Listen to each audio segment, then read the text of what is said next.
for the fine introduction. Welcome everyone to the webinar entitled KPI Documentation, Understanding KPI Names, Calculating Formulas, and Establishing Targets.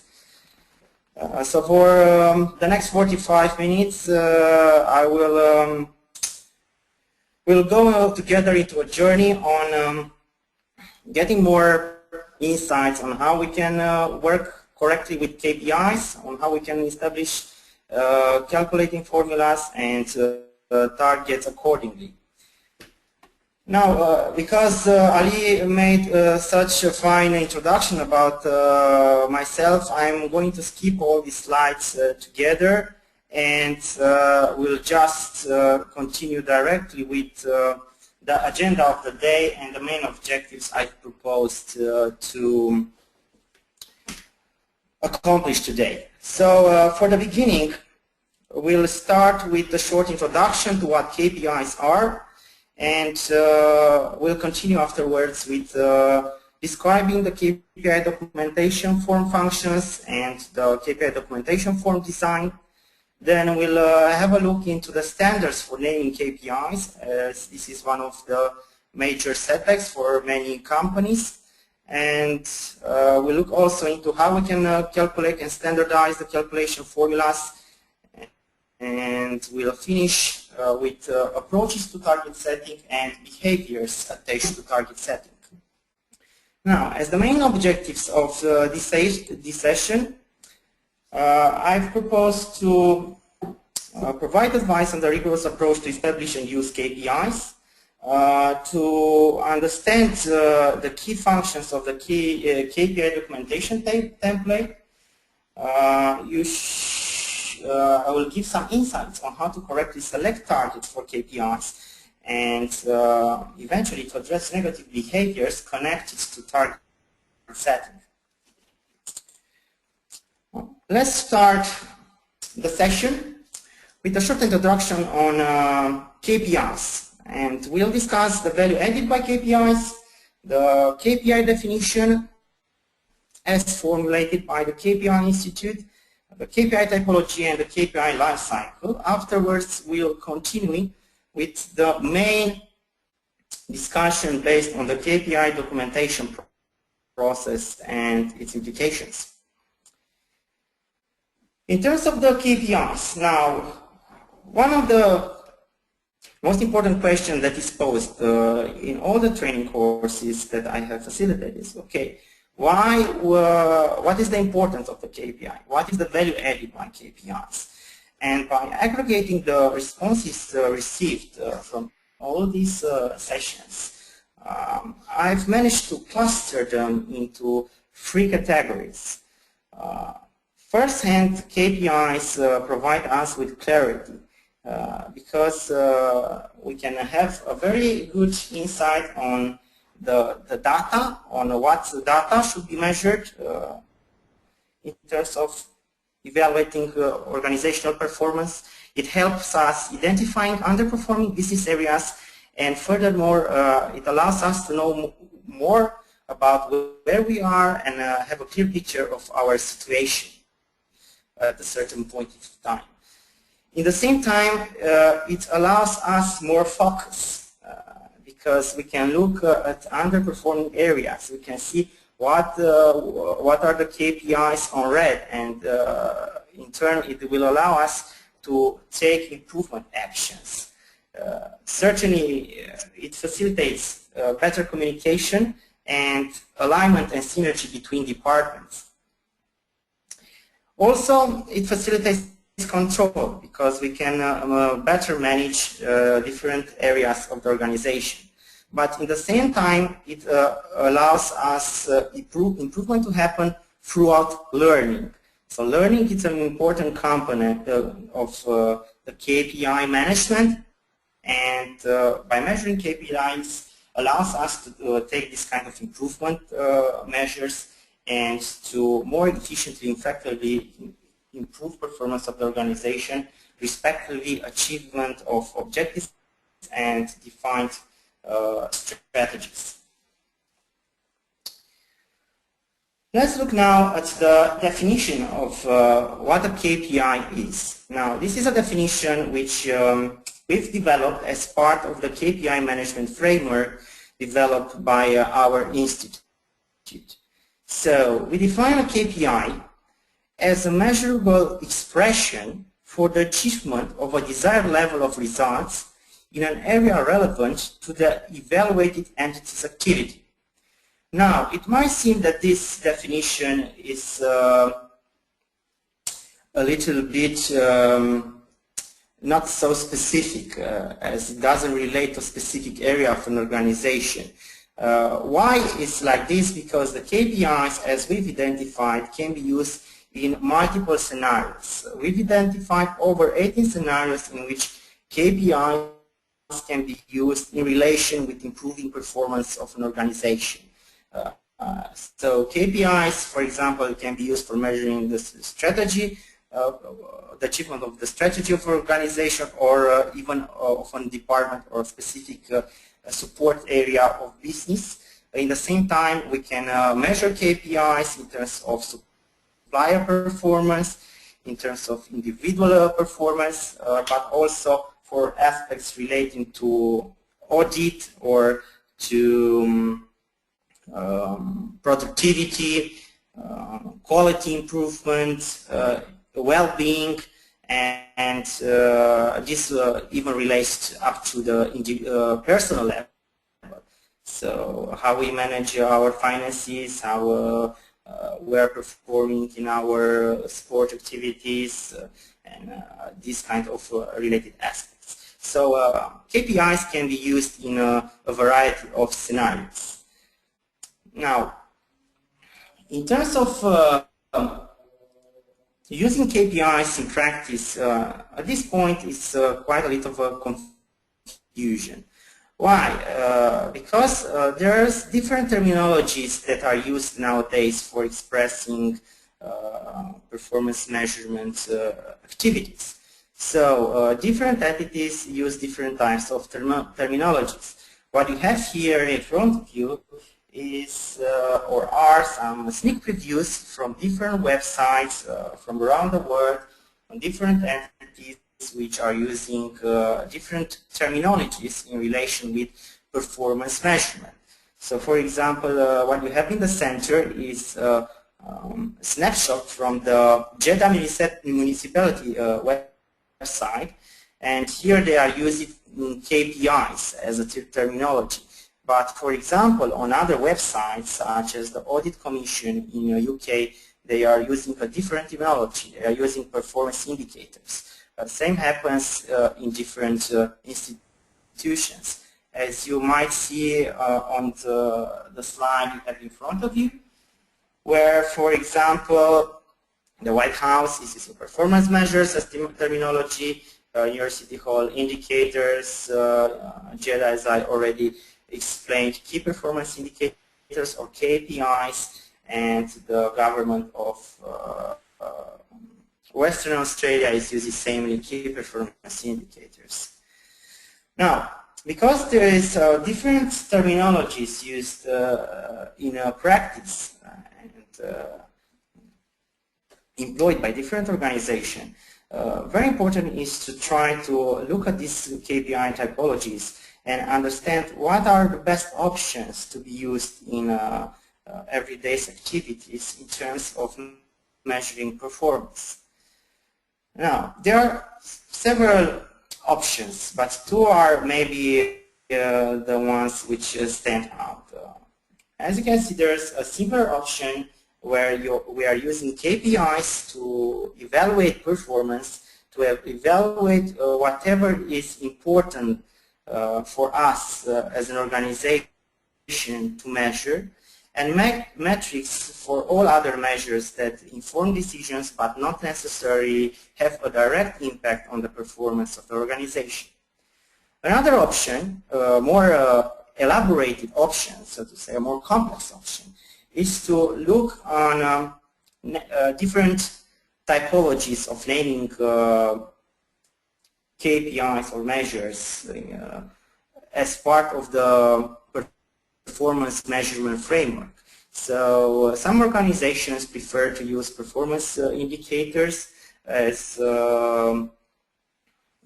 for evaluating general performance, and then to look on KPIs as those specific 10-20 measures which look on the strategic performance of an organization. And then we have a more granular, granular level for key results areas or key result indicators. Usually here are clusters of 5 to 6 indicators which capture the essence of an organizational strategy.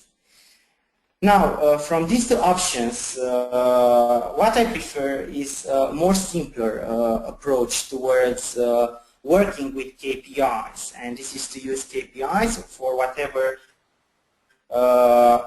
we are looking in terms of measuring performance, and all the others we should treat them as metrics. What is important is that you don't have to take this solution for granted by to decide on which of the options you decide to use in an organizational context.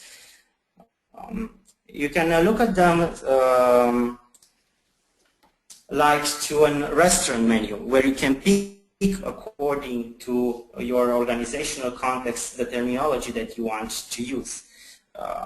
Why I prefer to use a simpler terminology is that while you are progressing and increasing your performance maturity capability, then you have the chance to elaborate on the more clear and simpler option, and you can add up different terminologies. However, in terms of using a more complex structure, it's on the stakeholders' in a way obligation to try to explain what is the value added of using such a complex structure. So preferred is to use KPIs for evaluating performance metrics to inform decisions. Now, if you are looking on identifying KPIs, let's see, one of the major issues of organization is that they are using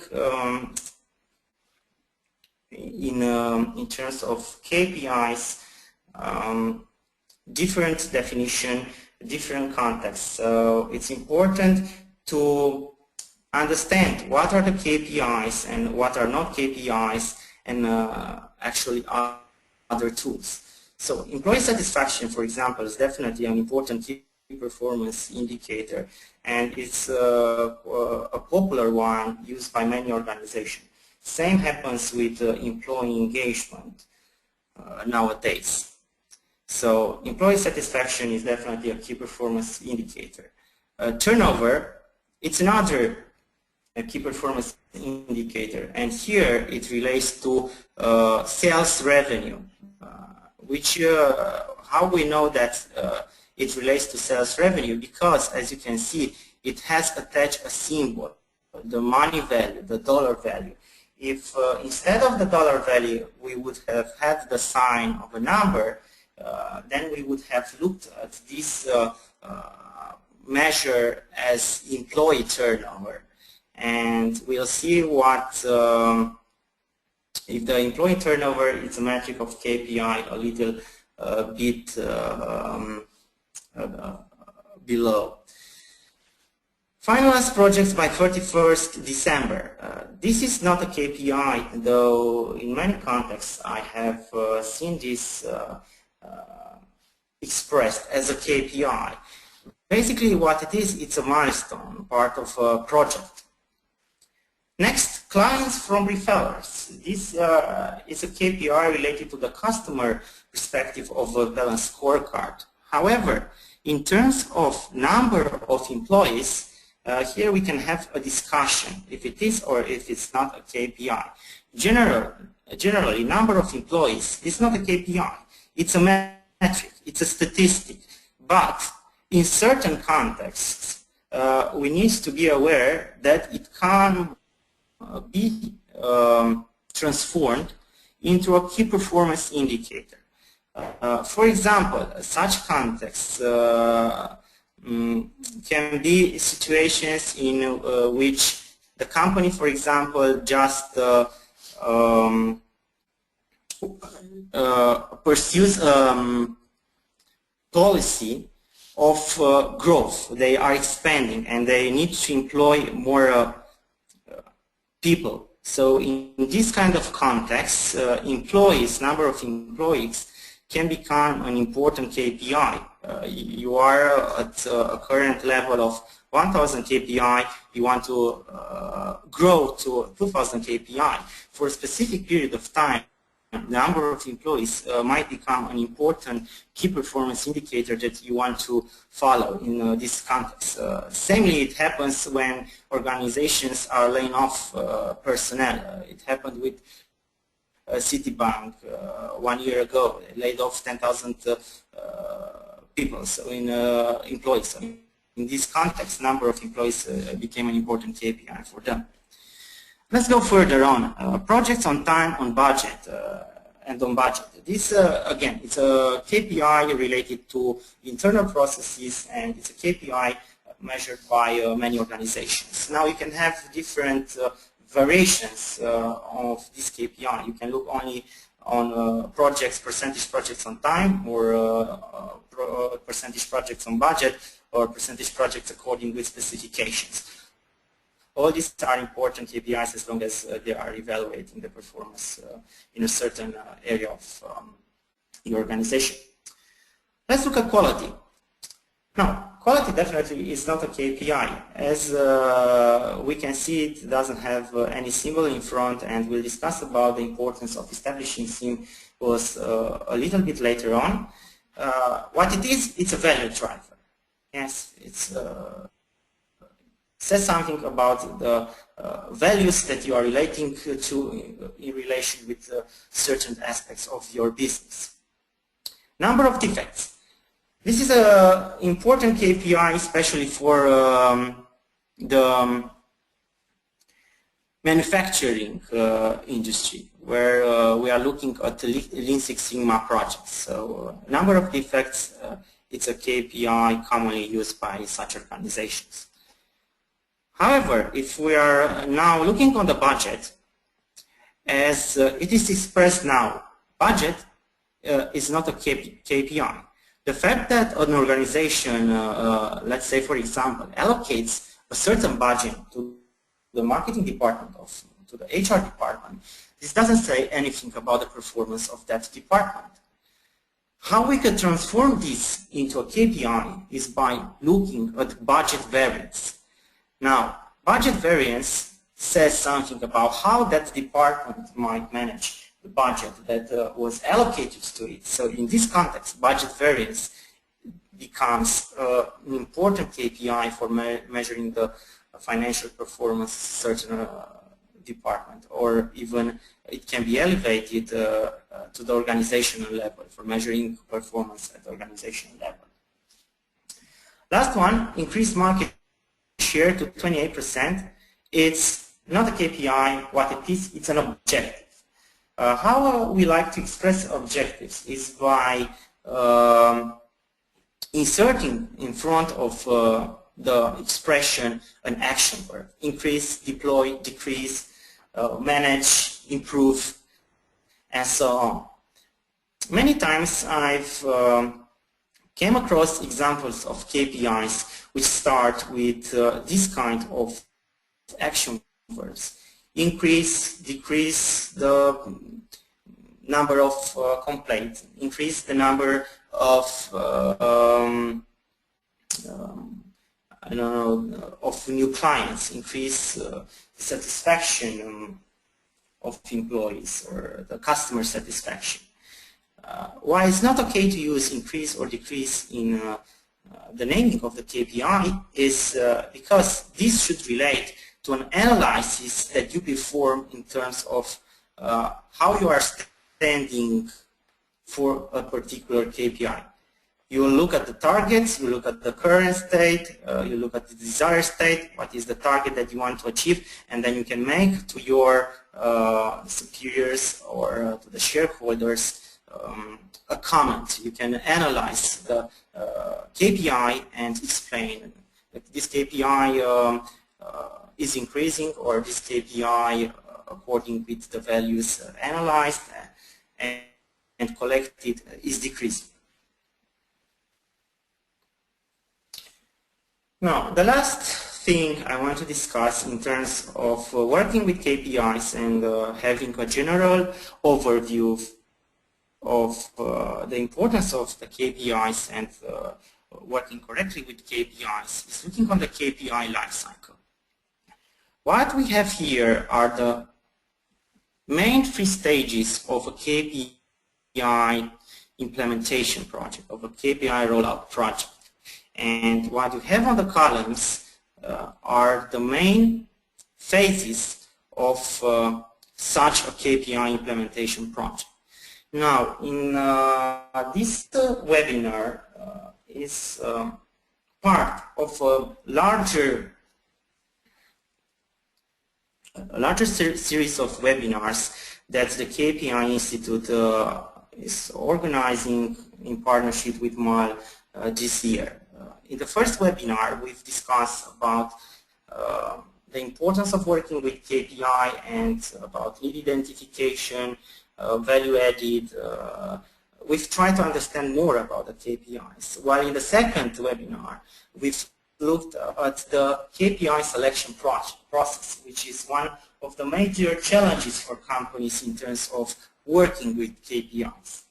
Now, once we've identified what are our needs and once we've selected the KPIs, a major step towards implementing a KPI framework and activating the KPI framework is documenting the KPIs. So the KPI documentation process is a vital process, part of the major pillars of the KPI management framework as designed by the KPI Institute. Of course, after we document the KPIs, another important phases would be the activation, collecting the data, reporting, and doing the analysis for the results. We should, and based on this analysis, we'll need to take decisions to communicate the decisions and the actions that we've decided we need to take to the key stakeholders involved in the process, and if possible even to a larger pool of employees. And of course we need to refresh the documentation, we need to refresh the KPIs once in a while for keeping everything on track. Now, as the main focus of this session is the KPI documentation process and how we should correctly establish calculating formulas and targets, this is what we are going to discuss in the next modules of this webinar. So, let's look at the KPI documentation form functions, and afterwards we'll look at the design of such a template. Why it's important to have a KPI documentation form? Now, on one hand, having a KPI documentation form allows us a better understanding of KPIs by providing clarity and meaning to KPI names. So here we are talking about standardizing KPIs, and not only in terms of names, but also in terms of the sections, of the section that describes and informs a KPI, as we'll see in the next slides. Samely, a KPI documentation form can be an activation prerequisite. We can print the template and we can go to the KPI owners and data custodians and we can give them a standardized form from which they can collect the data for those KPIs that we are looking into. Samely, it can be an automation enabler because we can go with the specifications which were structured on these KPI documentation templates, and we can ask for input in terms of data to the IT department or the people entitled to collect the data from different systems connected to the performance framework.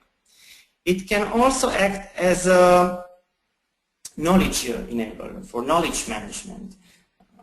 For example, we came across organizations which have a database of over 2,000 KPIs, and that's a very good resource for being aware of what is measured in an organization, not only at the current stage but also historically. It can be also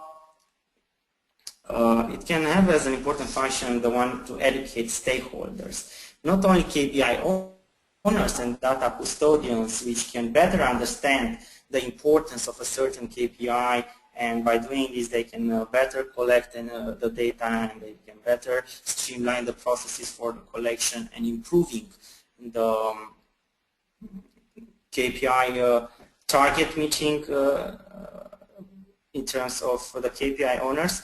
But for example, if we have a new employee which is joining a team, for example, the strategy management office team, also other teams which are entitled to work with the KPI and manage the performance frameworks, then it can have on a glimpse an informed overview of certain KPIs that are used by the organization.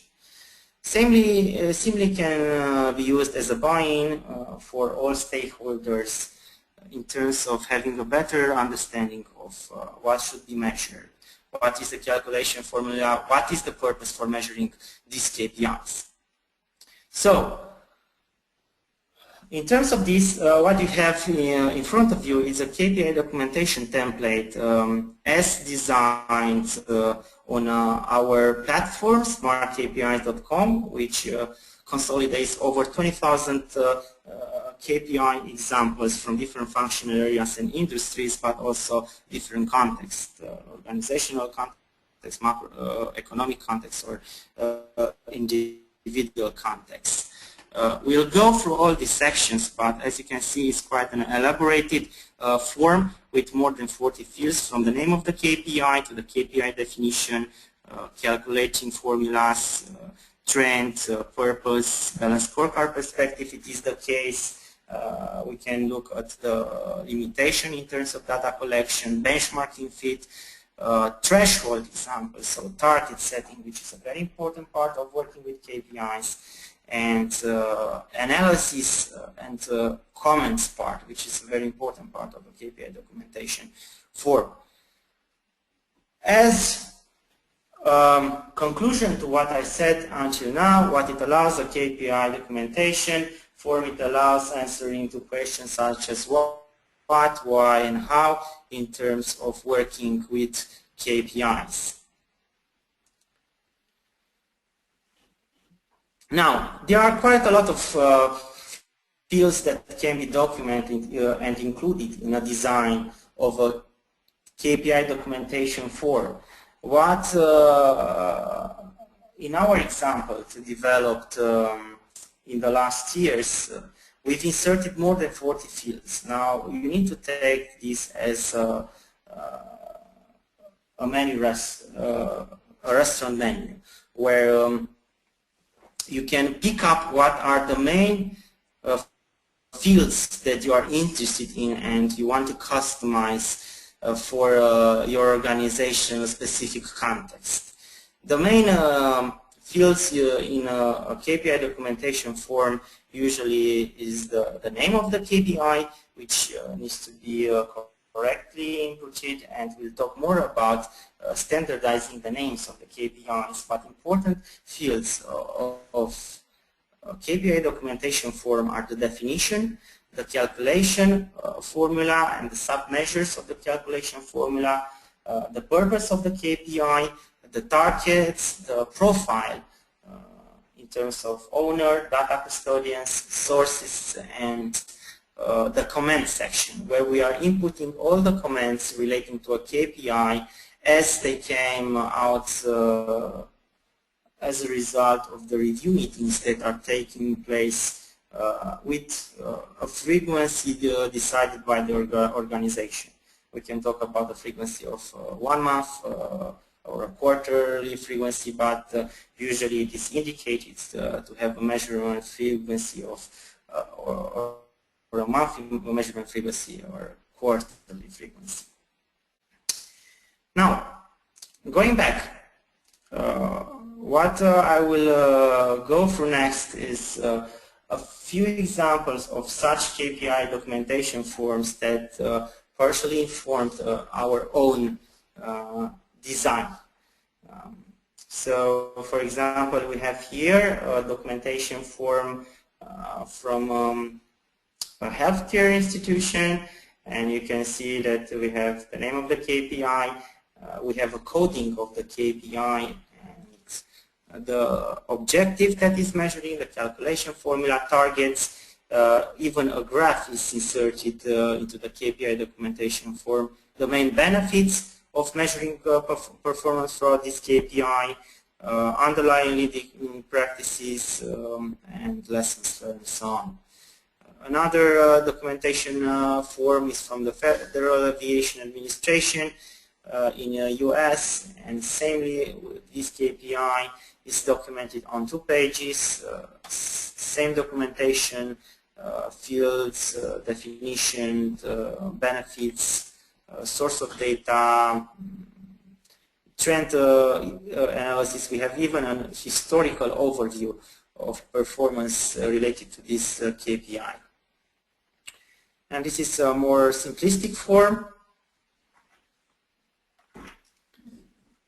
from Canada Revenue Agency, and we have one, I think, from Saudi Arabia, from the Electricity and Cogeneration Regulatory Authority.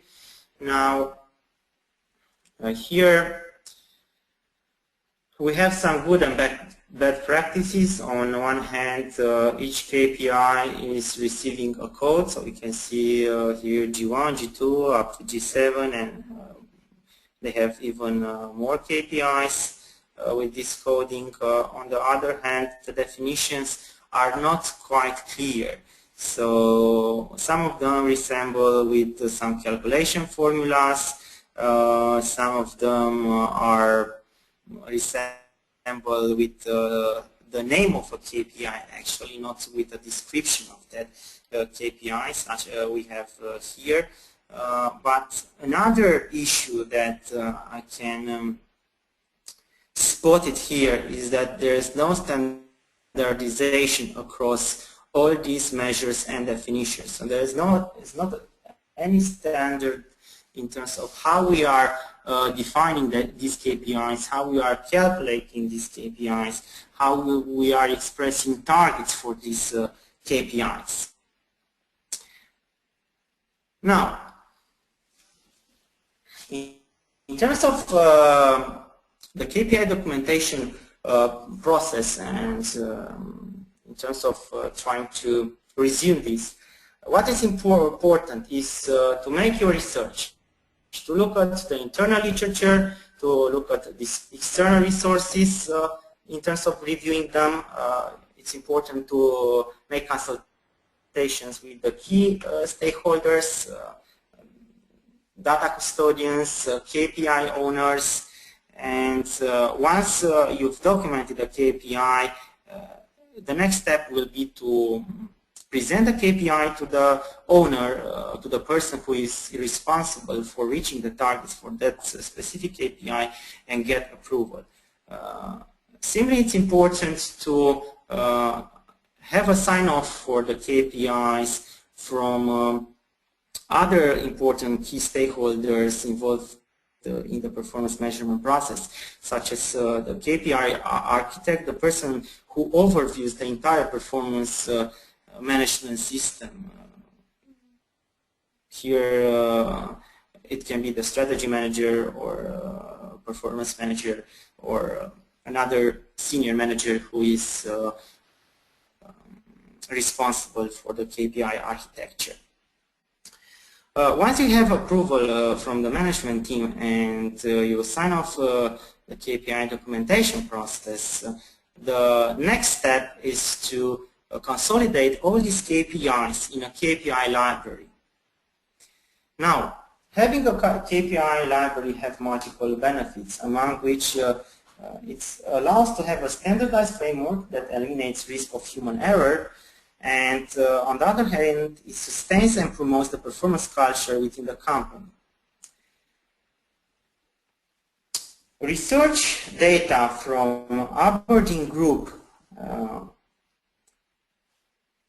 mentioned that top performers are 53 more likely than the industry average to maintain a library of KPI examples.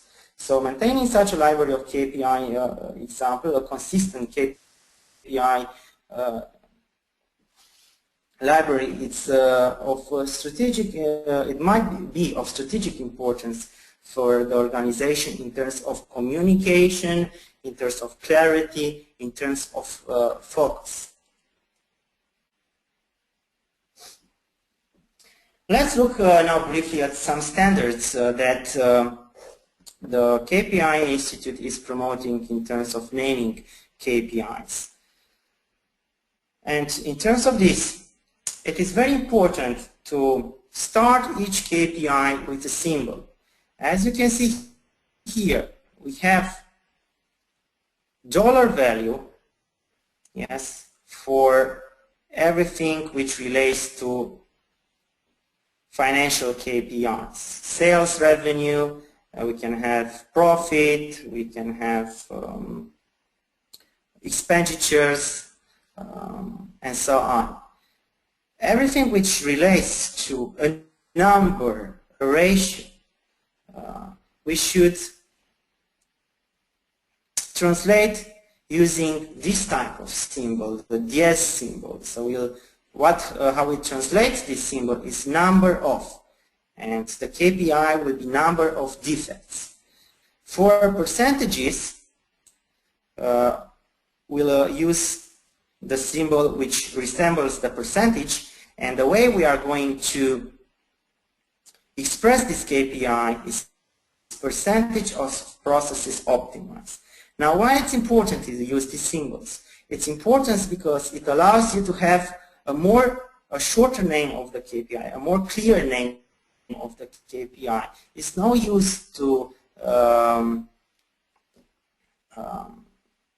use such expressions such as number of, value of, percentage of, because it doesn't add any value. While having short names, clear names, concise names for these KPIs, this will allow in turn a better communication and a better understanding throughout the organization in terms of what do you mean by these KPIs. If you are interested in providing more details, for this you have the KPI Documentation Form, and this is one of the major benefits and functions of the KPI Documentation Form. You have the short name of the KPI, but you have all those fields selected by you, which informs your KPI, informs your KPI names. Now, in terms of terminology standards, we are promoting the use of symbols for KPIs, and the second thing that we are promoting is the use of capital letters in front of each KPI name, which again reinforces the standardization in terms of naming KPIs. What we prefer to use for objectives is to start the objectives with action words: maintain, improve, enhance, and so on. I've already gave you a few examples about this. And initiatives, we should start with an adjective or a noun. So by doing this, we'll have a differentiation between different tools that are part of the management framework. Objectives start with verbs, KPI with symbols, and this is the major part we are discussing today, and initiatives which we should start with nouns or adjectives. Now, going further, this is a sneak preview on this slide. What you can see, it's a sneak preview of an exercise that I've been doing with one of the KPI Institute clients during a workshop. So what we have on the left side column, we have KPIs as proposed, originally proposed by the participants to the workshop. On the right side hand column, we have the KPIs which were adjusted according with the KPI Institute standards. So, as you can see just from a brief review, we can see that they are standardized, that they look better, that they can be easier understood and communicated. So it's not worth of using off, it's not worth of using words that don't add any value to working with KPIs. Same, we have here two KPIs which have included in their names the target. Now, the target, yes, on one hand you can include the target as part of the KPI name or even the objective name, but it will be better if you can include this target as part of the KPI documentation form. Keep the KPI name simple and then use the target section to establish what are your targets, what are your thresholds, and we'll discuss about this in the upcoming slides. We've discussed about the KPI naming. Now, what I want to discuss is about the calculating formulas, and for the next few slides we'll look in the KPI calculating formulas typologies.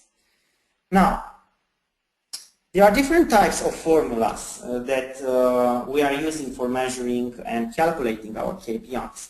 We can have volume, we can have ratio, we can have the rate, average, indexes, compositions. These are usually the most popular KPI calculation formulas typologies that we have encountered and we came across in our organization. However, we can have exceptions for the rule. We can have very specific calculation formulas, but usually those relate to very specific KPIs, such as Net Promoter Score, or we might have other KPIs which are very particular to a specific industry. Now, while calculating KPIs is not important only to have the calculation formulas, but it's important to have standardized calculation formulas and to have the subordinate measures for these calculation formulas. As you can see here, I have three examples of KPIs, which we have the name, for which we have the name. In a separate column, we have the subordinate measure and then the calculation formula.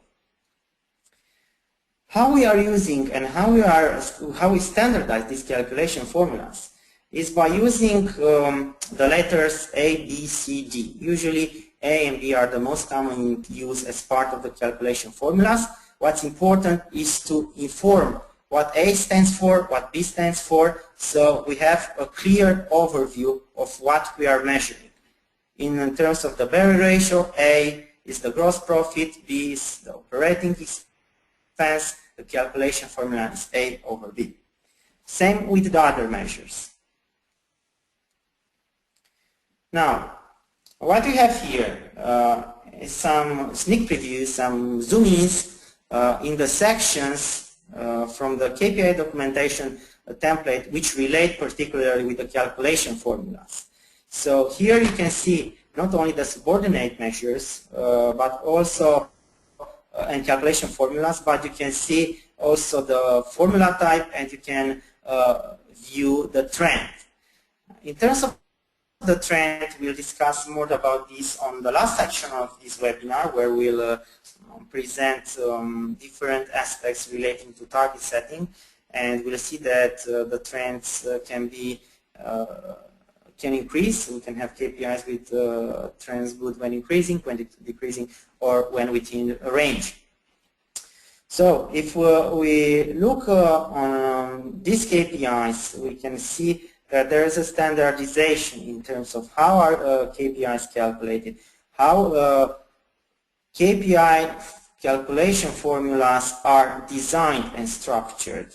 So it's important to have this kind of standardization across all types of KPIs. Why it's important to have calculation formulas, why it's important to have some measures clearly identified, because a KPI, same KPI might be measured differently by different departments. So different departments might use different calculation formulas. For one example could be employee satisfaction or employee engagement. Usually this is an index, and this index can be informed by 1 up to 150 questions. So I've encountered surveys with 1 question.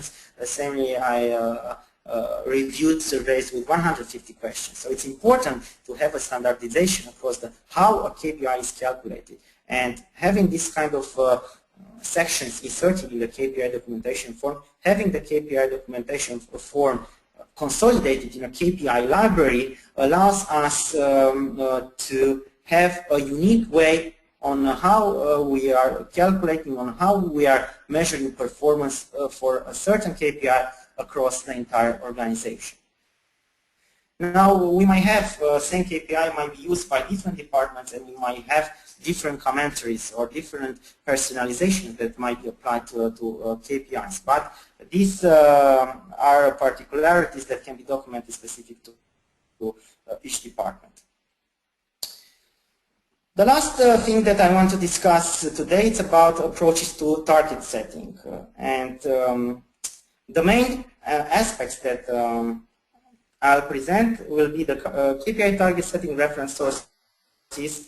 Then we'll discuss about target setting process and challenges in working with KPI targets as part of the target setting approach. Now, why it's important to set KPI targets? If we don't have targets, we won't be able to make improvement to happen. We won't be able to see what is our current state and to try to diminish the gap between the current state and the desired state expressed by the target that we want to reach. So most of the KPIs should have targets clearly established. This in turn allows us to impact the behavior, it allows us to make improvement to happen. As main target setting reference sources, we can establish target by doing an internal benchmarking as a technique used for establishing targets. We might have certain KPIs on which we can look on different departments, see what data were recorded for that specific KPI, and then we can benchmark it with the data from these departments. For example, employee engagement can be a KPI which can be benchmarked internally benchmarked for each department. Same, we can look at external benchmarking in terms of comparing our organizational performance with other entities' performance in specific areas of interest. Another way of setting targets is analyzing the external environment and the market trends. Now, for example, we might have established a certain level of target during the current year, but that level of target might not be applicable for the next year. We can have situations in which the market, for example, is growing on, or which in in which case usually we are increasing the target. But in the same time we might have situation in which we have a recession, same as it happens a few years ago, and it's still happening in some markets even now. So in these cases we might want to keep the level of targets as established previously, or we might even want to diminish the level of targets established in order to try to reach them. Another ways to look on the targets is to have a drill down approach. This means that you will drill down starting from the financial perspective of strategy map and drilling down up to the learning perspective of strategy map. For example, you need to look on what is your level of profitability and revenue that you want to achieve. These usually are data available for companies, and then you will need to drill down and looking on how do you want to reach these targets. Do you want, in terms of the customer perspective, do you want to look on attracting new customers, or do you want to make more sales for the same customer, to make some cross sales? Do you want to spend on selling new products, or you want to capitalize on selling the same products? Then you want to have a look on what's the impact of customer satisfaction on the sales volume and cross sales volumes. And here you can make some analysis, some statistics, and some forecastings in terms of what is the impact. For example, if the customer engagement or customer satisfaction is increasing from 60% to 70% in a year, and samely we had in the same year the number of products that were sold per individual grew from 3.2 products to 3.7 products, then we can make some analysis in terms of what will happen for the next year if, for example, the customer satisfaction will increase even more from 70% to 80%. How many products in average will sell, and how this increase will be. Same, we'll need to look at how what data we'll need to input for KPIs at lower levels, at internal processes level, in terms of how long it will take to make these sales, time to delivery, and in terms of how many hours of training do we need to facilitate to our employees, employee engagement level, employee satisfaction, and so on. Another type of target is the historical, we can look at the historical records in terms of setting targets. So we already have the targets, we just look what is the trend, the historical trend, and we can set a target. Or another way we can have, we can start a target. We have KPIs, might have KPIs which don't have any data. Usually when you start an implementation of a KPI framework, 20 to 30% of the KPIs don't have data. So in terms of these KPIs, we need to establish, to come up with targets from thin air, and we need to set targets from thin air. So usually how companies are doing this, they are starting the strategic planning process at the middle of June, July, especially for the companies who are starting the new financial year in January. Up to October, they are establishing the year performance management framework, establishing KPIs and targets, and then from October to December, they are testing the targets set for the KPIs for which no historical records were available. So by January, they will have some targets that were already established, were already tested, and then they can be activated and analyzed. Here we have a case study which resembles the context in which we need to analyze the external environment. We had a target established for 2011 at the level of 1 for total recoverable case frequency, what happened because of some changes in the market conditions. The target couldn't be reached, and we actually it was overcome with or it doubled. So it actually the target which was 1.92. What happened for the 2012? They diminished the target to 135, so it could be easily be reached, and also it would have allowed the company to make the adjustments accordingly and reach this target and allow improvement to happen. Okay, in terms of target setting process, this should be done both top-down and but also horizontally. So we should look also at the drilling down throughout the organization, but also we need to look at horizontally at the same department level, consult with staff, consult with management, and calibrate vertically and horizontally how we are going to establish these targets. Very important, don't try to link the targets immediately to financial rewards. Financial rewards should be managed in conjunction with the benefits and rewards policies established by the HR, shouldn't be part of the performance management systems, though nowadays it often happens in many organizational contexts. Once we have established the targets, we can review them and we can activate the KPIs. Now, in terms of expectation from targets,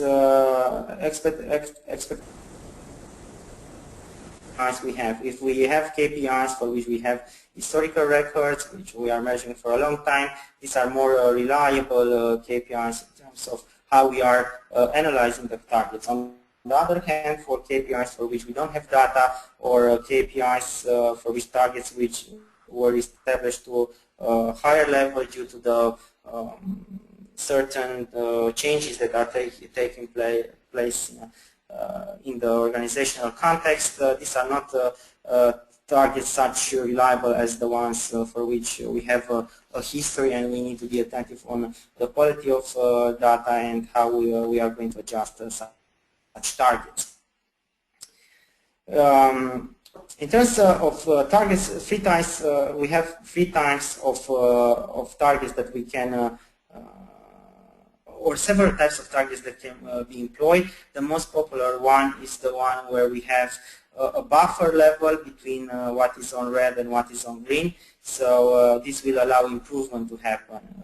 This is the most popular type of thresholds that is established, where we have a green area for targets which are going further the level established. We have a buffer level, and then we have a level where what is below this level, it's negative performance of the organization in terms of the specificalities of what is measured.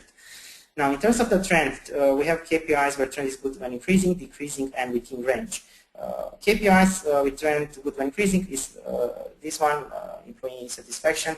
We can have profitability, revenues, employee satisfaction at the learning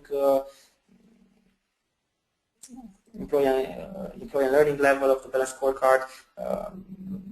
Then we can have projects on time and budget at internal processes level, and we can have customer satisfaction, customer net promoter score at customer level. In terms of KPIs with trend good when decreasing, one KPI is on time delivery, number of complaints, expenditure, costs.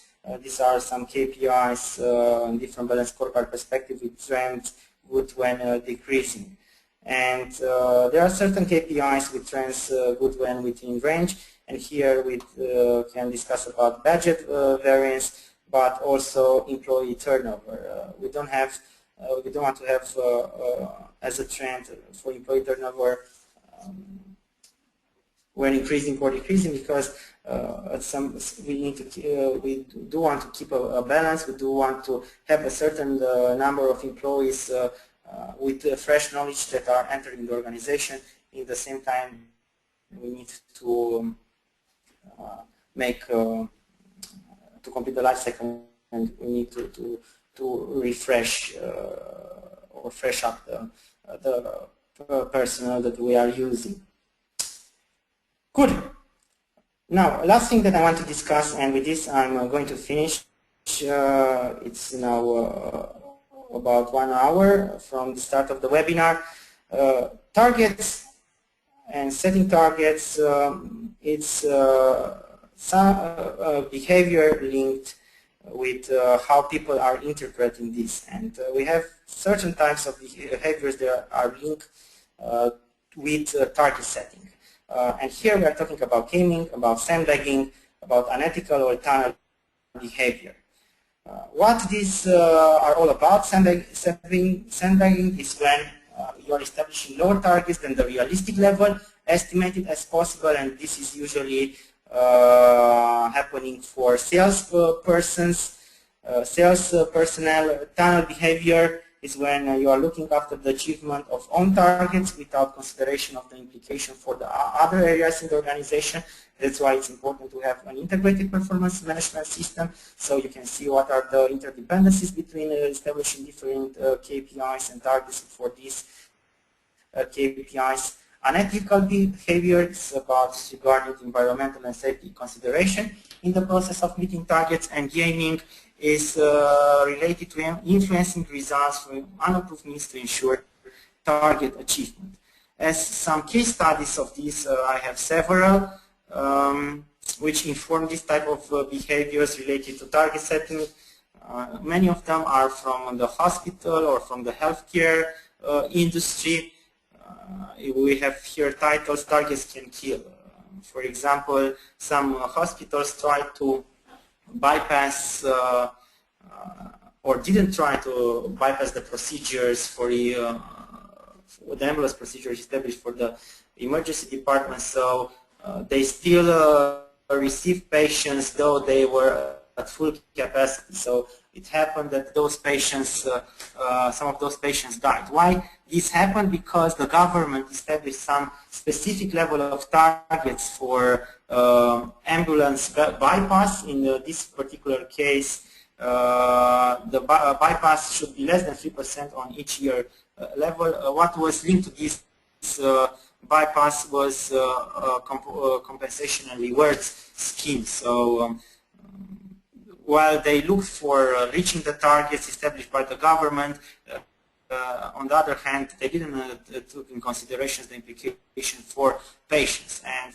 here the comments are quite clear in this animation. We can provide you with a doctor, but we can doctor the numbers. So it's about having on one hand a tunnel behavior, on the other hand it's about gaming, and it happened in the case of the Royal Melbourne Hospital, where they were manipulated.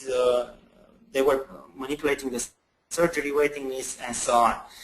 Same it happened with Atlanta Public School. They were rewarded for the performance of their students. What the teachers started to do is to try to improve the marks, to adjust the marks that students were receiving to their national tests. And finally, I would like to conclude with a case study from Fort Pinto. There is a very known case study here. What they did, they had certain KPIs and targets established for assembling a new car. They tried to stick to these KPIs and targets. What happened? They didn't have time to run the tests, the safety test, and to take improvement actions based on these tests. So they just released the car as it was, though from 31 collision tests, only 3 were successful. What happened? 500 fatalities were registered in the upcoming 9 years. The company was successful, it met its targets, but this came at a cost. And we need to be aware and we need to be responsible on what are the impacts of these KPIs and target setting. Sometimes it's good enough to try to reach a certain level, even if we didn't get to the level established. We should still be rewarded or at least not be punished for not reaching it. So in terms of establishing targets, we need to be very specific, we need to be very attentive, and because it might negatively influence third parties. As a conclusion, what we've looked on today, we look on KPIs and value added by KPIs, clarity, focus, and alignment. We've discussed about the KPI typology and the KPI lifecycle, the importance of the KPI documentation form and the documentation form design. Then we've looked at some insights in terms of standards in KPI, naming and calculating formulas. And finally, we've overviewed the target setting process and what is the influence on human behavior. With this, I would like to thank you for the interest in joining me and listening the insights I've had to say in terms of this specific subject, the KPI documentation. And now I would like to pass the mic to Ali for facilitating the Q&A session. Well, thank you very much, Adrian. Folks, now we're open for the Q&A. Those who have the questions, they could either raise their hand.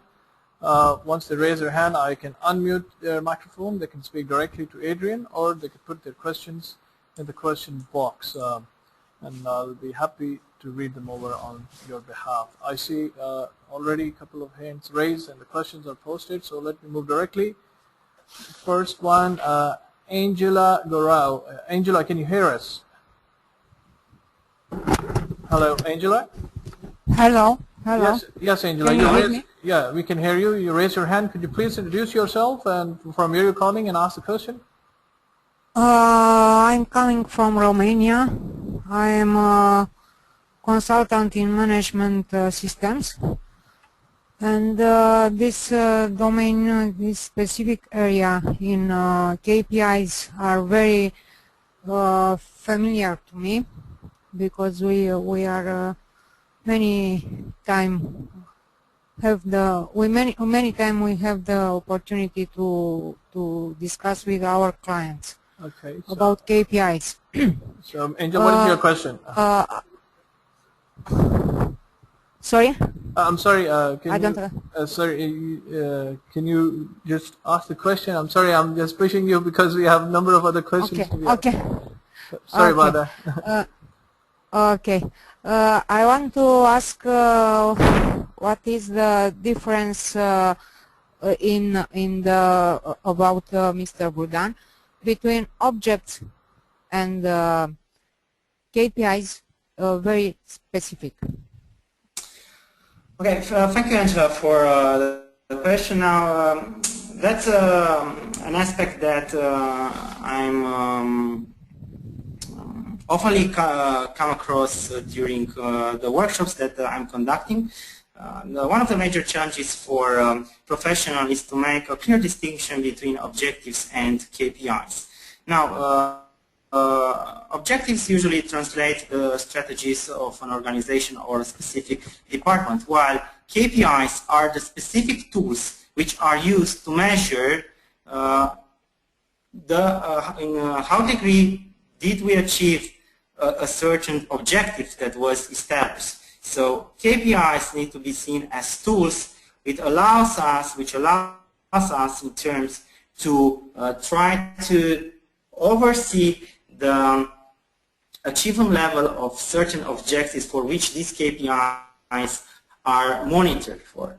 Now, this is in terms of the difference between objectives and KPIs in relation with the strategic performance management framework. KPIs can be also used individually, not only in conjunction with KPIs and initiatives, but can be used as part of KPI dashboard where we are looking at operational aspects of a certain organization, and here we have clusters of KPIs. I can give you an example. For example, from the HR, for the HR function, we can have a dashboard built and a cluster of KPIs for looking at retention, talent development, at workforce dynamics, at this kind of particular functions of the HR.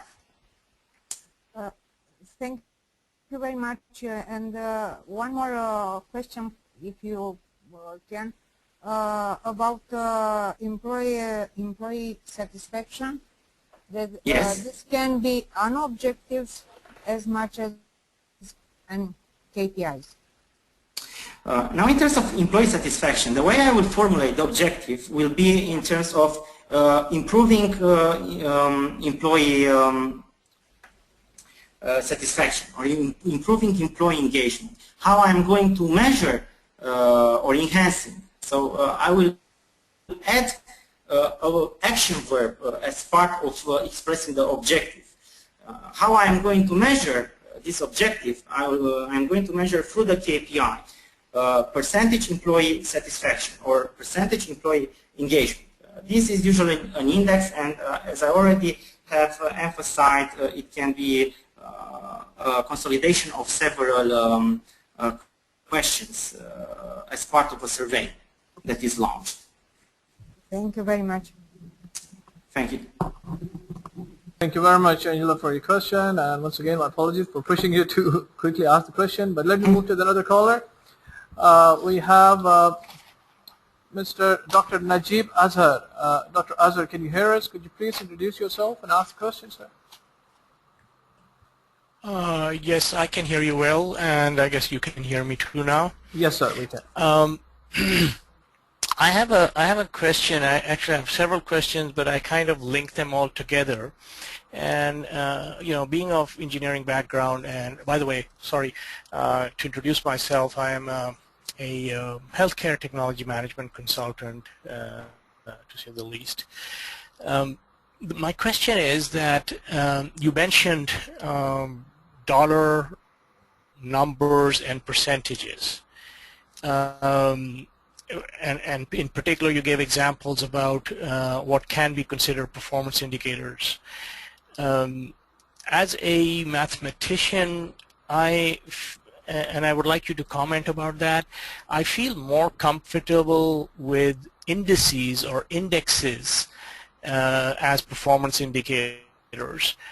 For example, if it's dollar value, I would, you know, we always tend to see dollar per revenue generated, per operating cost, and so on.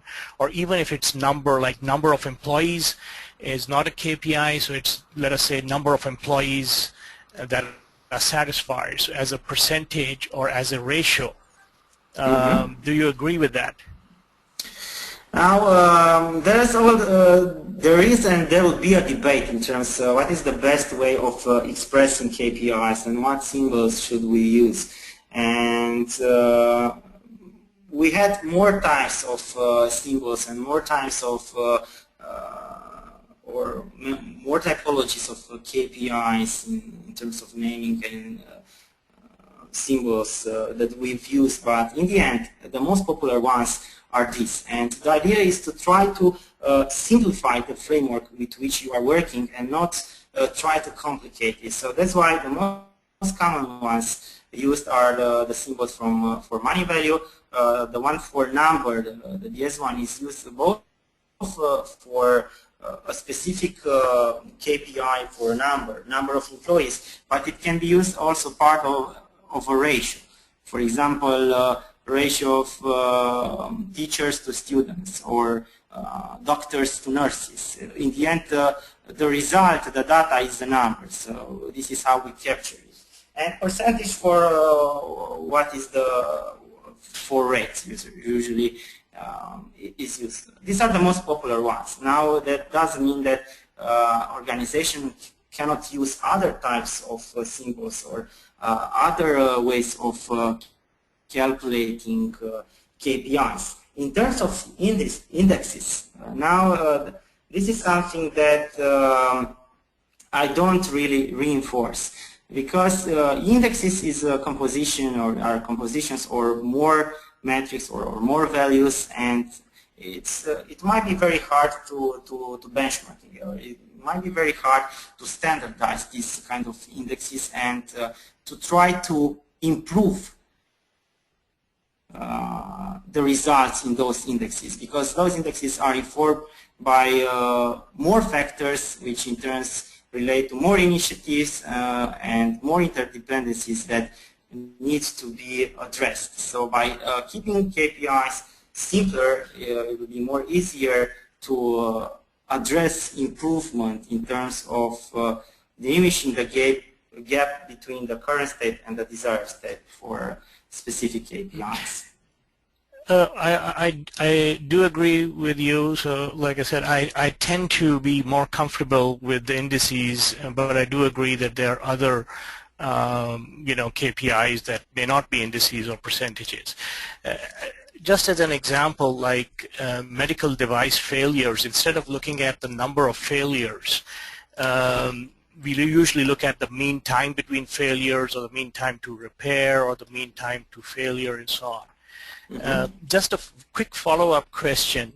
When you initiate a KPI or envisage a KPI, does it happen that sometimes in a particular organization you may find out that what you thought would be a good key performance indicator does not turn out to be? How would you know that? Now, usually this is something that is addressed by the key stakeholders, not specifically by us. I like to look at myself as a facilitator of a certain performance management process. But in terms of this, yes, it happens, and it happens frequently, that KPIs that were initially developed, yes, and activated, are not the ones that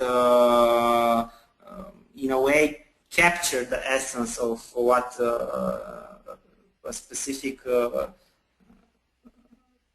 manager wanted to measure, or a specific stakeholder wanted to measure throughout it. So in terms of this, some KPIs, once they are established, they are going throughout a review process, and if the case, they can be replaced or the targets can be adjusted. So in terms of KPIs, you can rephrase them in terms of the naming, you can readjust the targets, so it's looking about refreshing the KPIs. In the same time, you can supersede that KPI. If that KPI doesn't give you any useful information for your business, and it doesn't add any kind of value, then it's no use to keep on tracking it. So, did I answer your question? Yes, you did, but I would also like to ask you, from your experience, roughly what percentage of KPIs you actually, end up discarding, and the others you're keeping? Is it like a very high percentage that is discarded, or a very low percentage?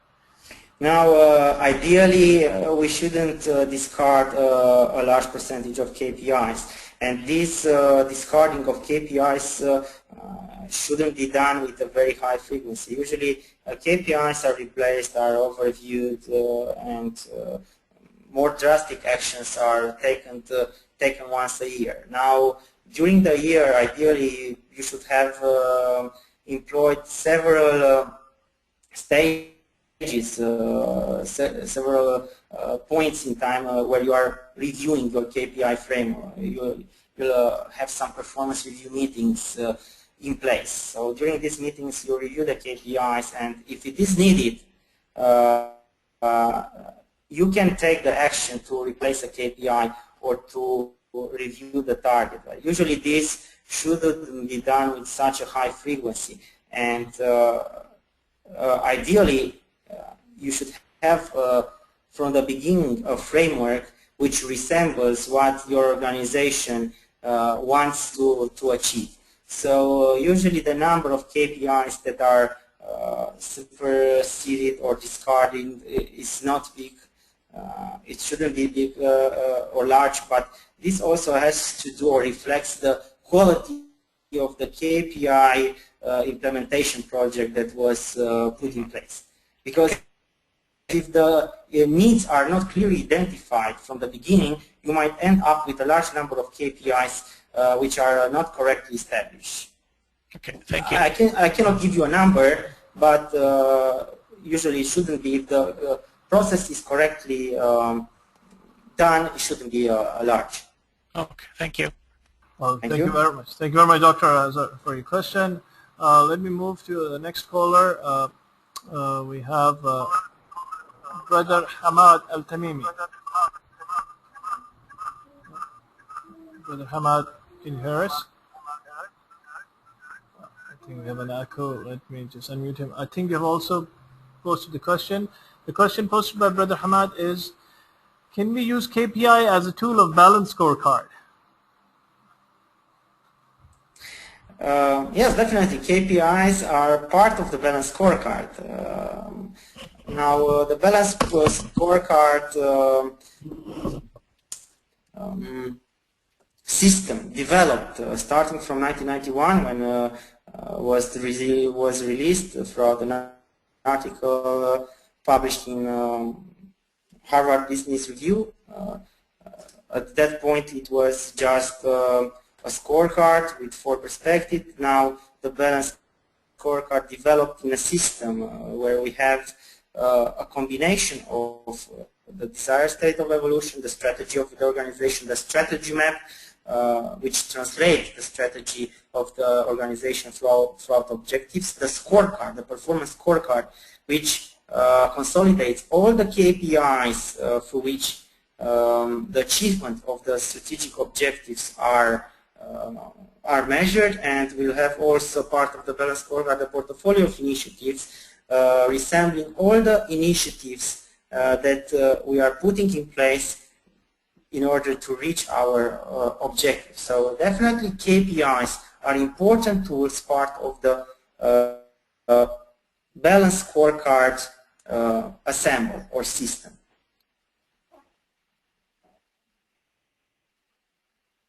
Let me move to next caller. Other questions? Yes, we have Sally Hosni. Can you hear us, Sally? Could you introduce yourself and ask the question? Yes, sir, I can hear you. Yes, please introduce yourself and ask the question. Hello? Yes, Sally, please go ahead. Okay, this is Sally Hosni. This is Sally Hosni from Egypt. Okay, hi Sally. Actually, I have 2 questions. Thank you very much for the great presentation.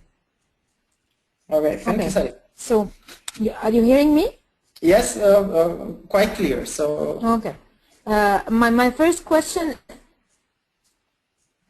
Okay, perfect. My first question is related to the previous question, actually, or maybe some clarification I need regarding the KPIs. Can we say that KPIs are a tool of a kind of performance management system in the organization? Because in organization we have a variety of performance management systems. So can we consider KPIs as a tool or a part of a performance management system, like the balance scorecard or MBO management objectives? Yes, definitely. KPIs is one. We can consider KPIs as one of the main tools, part of a performance management system, such as the balance scorecard. Mainly KPIs give up the essence of such a performance management system because it informs how we are performing and allows us to take corrective actions throughout the initiatives in order to reach our objectives. So in this particular case, KPIs, we can see them as staying what we have upstream of the KPIs are the objectives. So KPIs are informing the objectives of the organization upstream, and downstream the initiatives that are posed in order to reach the objectives set for the organization. So KPIs are important tools in this context and provide with the bridge between objectives and initiatives as part of the performance management, or if you want to call it a balanced scorecard structure. Yes. Okay. For the second question, actually it's from my practical professional life. I'm an HR manager in a company, and we usually use the KPIs individually according to specific job description to each employee in the company. So from your point of view and your experience, can we change the KPIs for the employee while we didn't change the job description, while the job description is always the same, but can we review the KPIs each year and change it for each individual? As the KPIs for each individual, it's the tool on which we perform his we evaluate his performance, and we took administrative decisions by the end of the year. So is it right, or is it okay to change KPIs while we didn't change the job description and the job description is the same? Now, here we have to look at different aspects. If the KPIs developed resemble the job description for a certain position, definitely while changing the job description, the KPIs should also be reviewed. Not necessarily change, but we should review and see, okay, if the job description expectations are different, then the KPIs should be different. This is the case if the KPIs are aligned with specifically with the job description. Now, usually, in terms of individual performance management, the way the alignment should happen, it should be by looking from the strategic level and aligning it to department level and individual level. So the KPIs at individual level should be aligned and should be reviewed in conjunction with any changes that are happening to KPIs upstream at team level or department level. Now, another aspect in terms of individual performance management is that for measuring performance at the individual level, we shouldn't look only at specific data measured throughout KPIs, but performance individual plans should be informed by three major pillars. On one hand, we have the KPIs. On the other hand, we have two other important pillars, which in the end are informed by the job description. And here I'm talking about competencies, and here maybe it's these competencies which are the hard tools of an individual performance plan resemble maybe more with the job description what an individual needs to be good at doing. Yes, for example, he needs to be good on project management, he needs to be good on working with Excel, working with IT files, and in the same time, while doing this, he needs to have certain types of behaviors. So behaviors are another pillar which needs to be evaluated in terms of individual performance plans and individual performance evaluations. Basically, we are looking at a triangulation of three main elements: KPIs, which should be cascaded directly from the organizational strategy department and so on. Competencies, which look at the hard skills of an individual, and behaviors, which look at the soft skills of an individual, like leadership, the way it's behaving towards its colleagues, and so on. Because yes, the teamwork. The teamwork, yes, the exactly. negotiation skills, yes. Okay. Yes, because all these impact the KPIs and the performance of the individual as objectively evaluated through KPIs. Okay, and that means I cannot depend only on the KPIs. I should add the behavior part and the competencies part.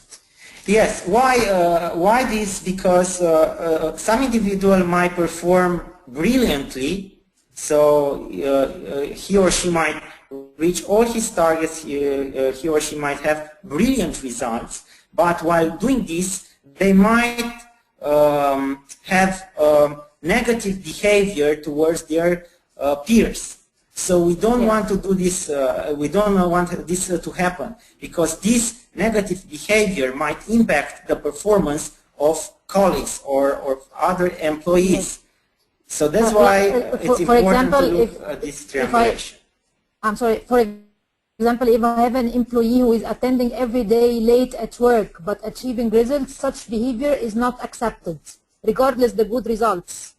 Yeah, it's not acceptable because by doing this, he might influence other colleagues' behaviors, yes, which in turn might have an impact on medium term or longer term, or even short term. Yes, yes. Thank you, sir. Thank you very much, and thank you very much for the information and the good webinar today. Thank you. Thank you very much. Thank you very much, Ali, for your question. Now, Adrian, you tell me, I know we are running out of time, but we have one more caller who has raised a hand, and we have about 6 to 7 questions in the question box. Now, if you would like to... let's try to answer few more questions then. Okay, let me try to unmute, because we give preference to the callers. Muhammad Ajmal. Sir, can you hear us? Could you introduce yourself and ask the question? Muhammad Ajmal. Okay, I guess let me unmute him and move to the question box. Oh, okay, the question box is also full now. How do I take all these questions? Let me try to... Okay, we have a question from Dima Chatila, who's a business development analyst at SETS Engineering Consultancy Company in Lebanon, Beirut. What are the most relevant KPIs for the engineering consultancy firms? I would be grateful if you could provide me with some references. Most important KPIs for what industry? For engineering consultancy. For engineering consultancy. Okay, now yeah, that's a very specific questions in terms of KPIs. I don't specifically have the knowledge on this particular field, but how we can address this specific question is part of the smartkpis.com. We have a particular section dedicated to KPIs for professions. So I can send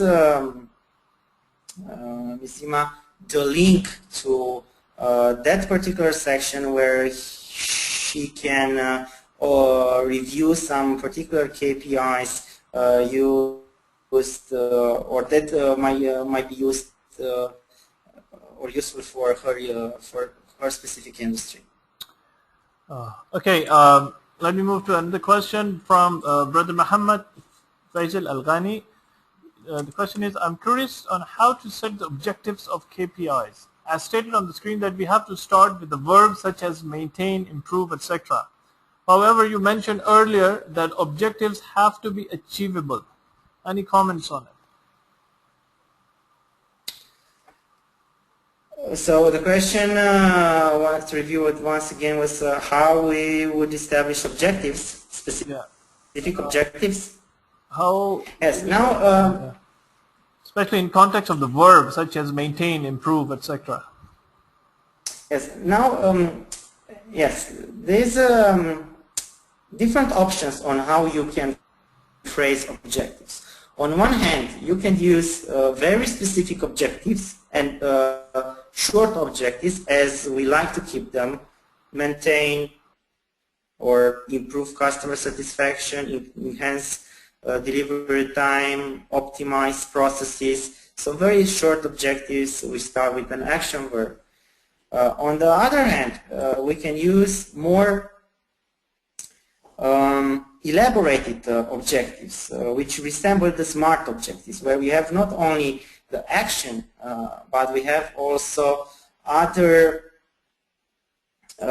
parts including as part of the objectives, like improve the satisfaction of employees with 20% by the end of the year, and this should be a part of the HR manager's responsibility. So we can have very complex objectives in terms of the way they are expressed.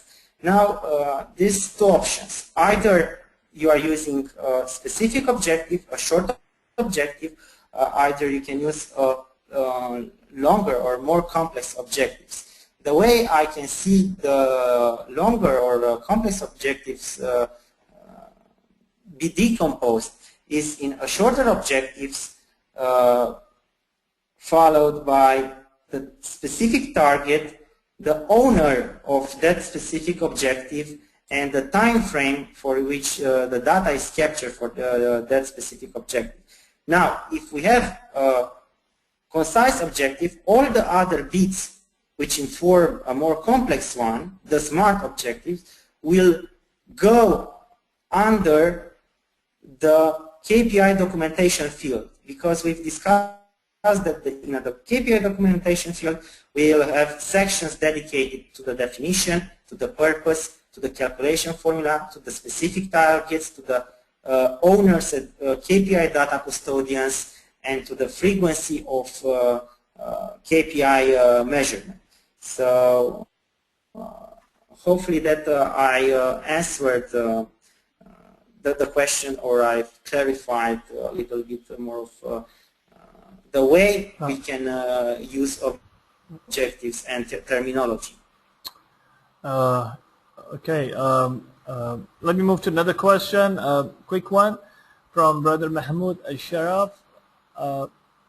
The question is, do we have an international KPI for human resource performance as a department? If we have an international KPI for human resource department, human resource performance as a department, yes. Do we have any international KPIs? Now, it depends on how you are defining international. Okay, let me unmute him. He's just raised his hand. We might have some popular KPIs that are used as part of measuring performance of a human resources department, such as employee engagement or employee satisfaction. Some of these KPIs can be benchmarked as long as the same type of surveys are kept. So there are different entities throughout the globe who are measuring, for example, employee engagement. The most popular one might be Gallup, but other organizations, international organizations, who are measuring and benchmarking or offer benchmarking data for employee engagement is Thomson Reuters or Hayes Group or other types or other organizations. There are quite a few. Now, it's very important to stick to the same standards of measuring specific KPIs in terms of benchmarking them at international level. But most popular are these. Actually, the one which is started to be used with a more higher frequency is employee engagement, because employee engagement impacts several performance outcomes at organizational level, such as employee turnover, such as innovation, such as productivity, such as absenteeism rates, well-being, customer satisfaction, and so on. So it's a KPI of very important relevance for organizations. Thank you very much. Brother Sharaf, I hope it answers your question. I know you raised your hand, but sir, let us move to another caller because we have a number of questions left over. There's a question from Brother Adil Al-Mahbub. How do we know that our KPIs are so competitive? Short answers, Adrian. If competitive in terms of what again? If they were established correctly and if they met the targets, then they should be competitive. If they add value to the organization, this means that they are competitive KPIs. Let's give you an example. Employee engagement, again, it showed up that organizations who are measuring this KPI and improving performance in this KPI are also improving performance in terms of productivity, in terms of increasing customer satisfaction. So here we are talking about added value by KPIs. Of course, how we are assuring that we are measuring the right KPIs, we need to, while setting KPIs, while selecting KPIs, we need to be sure that we are involving all key stakeholders in this process. So the shareholders, the senior management, middle management, employees, supplier, customers must be in a way interviewed, and their insights must be analyzed in terms of establishing the base KPI framework. Second thing that we need to do while having monthly or quarterly review meetings, we have 11 or opportunities. If it's monthly, we have 3 opportunities during the year. If it's quarterly, to review the KPI, to adjust the KPIs if we spot that some of them are not as competitive or don't resemble what we actually want to measure. Okay, I think I can take just 2 more questions. I've answered the question. I hope so, certainly. Let us move to another question from Dr. Muhammad Al-Anani, Egypt, Alexandria, who's a quality manager at Koki Americana Group. The question is, what is the difference between KPI and a KRA? Okay, so what's the difference between key performance indicators and key risk indicators? Now, definitely, while KPIs look at organizational performance, key risk indicators look at potential risks that might impact the performance of an organization. So in terms of this, we are measuring key risk indicators in order to try to mitigate the risks that might occur and influence the achievement of objectives and reaching the targets on our key performance indicators. So there's an interconnection between KPIs and KRIs. Both data from KPIs and KRIs can be analyzed as part of a predictive analytics approach towards looking at the data, analyzing the data from KPIs and KRIs, making some forecasting in terms of what actions need to be employed in terms of improving performance, in terms of taking corrective actions. Okay, quick question and quick answer required. Adrian, where did it go? Yeah, can KPIs be used 2 times a year? 2 times a year in terms of reviewing them?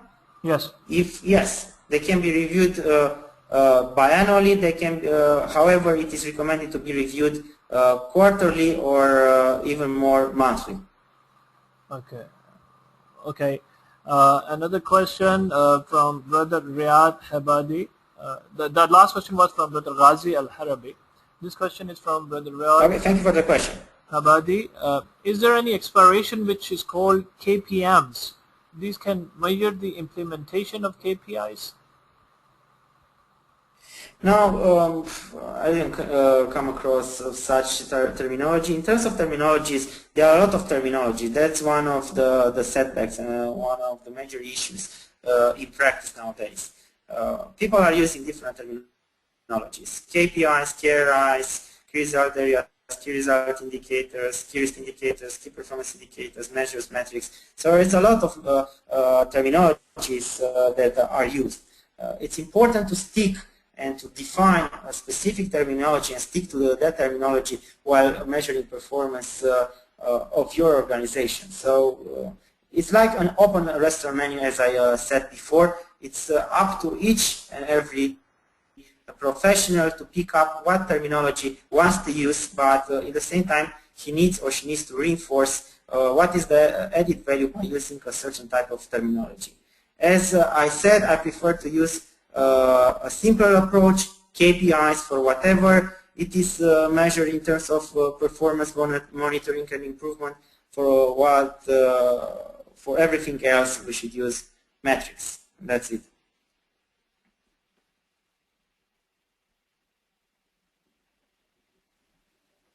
Yes?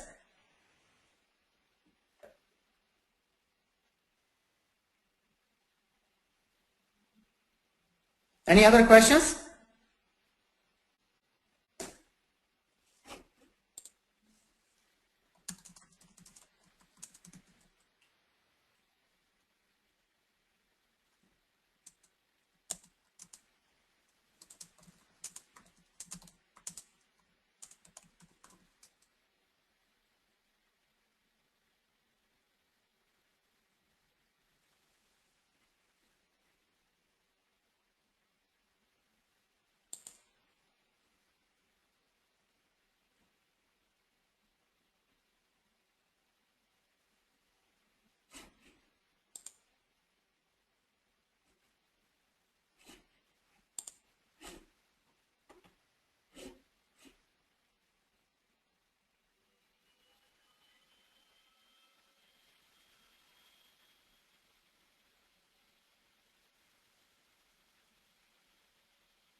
Sorry, Adrian, can you hear me? Yes, now I can hear you. I think I was on the mute. I'm sorry. I just wanted to say that we are actually towards the end of the webinar now, so I would like to conclude it, but any concluding remarks that you would like to give? Thank you for the opportunity to discuss about this topic, which is one of the most important and meaningful topics in terms of the KPI management framework. This topic will be in more detail debated during the Certified KPI Professional and Practitioner training courses that we are going to run both in Riyadh and in Jeddah in September, but also by the KPI Institute in other parts of the world. For this, definitely we are going to provide with more information as the persons who are willing to attend this kind of more informed and more detailed training courses. Otherwise, thank you for joining us today, and thank you for the interest showed in this topic of how to correctly manage with KPIs, how to correctly document KPIs, establish targets, calculating formulas, and standardizing KPI names. Well, once again, thank you very much. And I'm just going to take quick 2 minutes, folks, just to show you the Mile community. It's at milecop.net or community.mile.org. You can join it for free, and even there are a number of community of practice areas which are active right now. And currently you're seeing on the screen is integrated performance management, which is being maintained by the smartkpis.com. Mr. Oral Bruton is the subject expert right now, and any questions that you have further, you can always post it. And I think Smart KPIs will be able to answer to you and interact with you on one-on-one on this community. We have invited both Oral and Adrian Bruton to come to Jeddah and Riyadh in the first week of September to conduct a master class on key performance indicators practitioner and professional certifications. So the registration is open on mile.org/ KPI. Now, this webinar is being recorded, and you can again access it from our community section, whereby you go to our webinar section available at the top, and there are a number of archived webinars which you can access, and you can just check on the YouTube PowerPoint presentation or even the MP3 audio version to download and watch it and listen to it and download the presentation for free. This all is accessible to you guys on Mile Community, community.mile.org or milecop.net. With that, I would like to again thank you, Adrian, on behalf of Mile Madinah, for your time and sharing this excellent presentation. And thank you especially for taking time to extend the time duration to take answers and make it a more interactive experience for all of us. And thank you to all those who participated in this webinar, and we look forward to remaining engaged with you all. Stay tuned to our website and community for our upcoming webinars and programs, and we'll see you later. Thank you very much. Have a Ramadan Kareem. Khuda Hafiz. Wassalamu alaikum wa rahmatullahi wa barakatuh.